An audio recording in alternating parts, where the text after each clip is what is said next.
I did not always know I would be in the field of social work. My history has always been with children and adolescents. I've really enjoyed that, and it just happened to be that way, But what they all had in common was they'd all gone through adversity and they'd all experienced trauma. And so once I realized that, I felt like we had to get ahead of the curve and really do something to prevent the trauma from happening in the first place.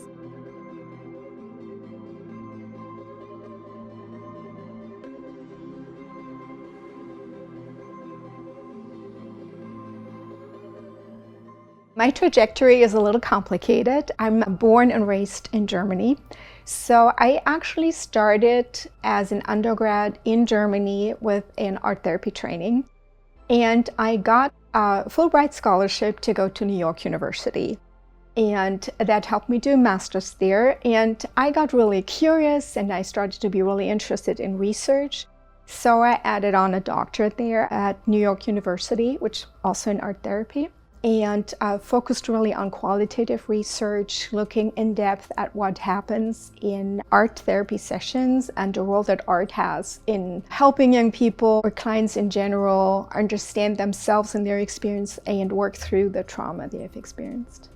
Art therapists can work in multiple disciplines. They can use the visual arts, they can use dance, they can use music.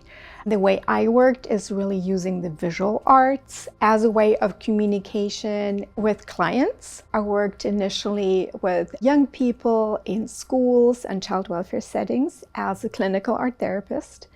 And it was at the time when trauma came to the forefront of discussions, and art therapy as a nonverbal therapy was uniquely suited to work with young people who had experienced trauma and to help them heal. And after I'd done that for a while, I became more interested in working on prevention and had the opportunity to work at the SAFE Alliance in teen dating and sexual violence prevention.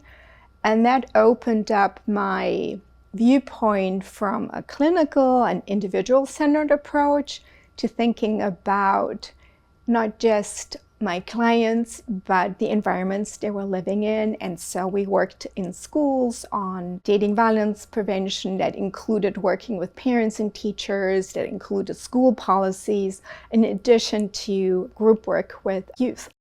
And so it was really through that, I think, that I got interested in the broader field of social work and thinking not only about clients and individuals, but the whole environments they're working in.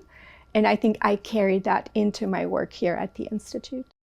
My focus since joining the Institute has really been in looking at the experiences of young people who exit the child welfare system, how they in many ways struggle to maintain supporting relationships, whether it's with their peers and friends or with family or other supportive adults.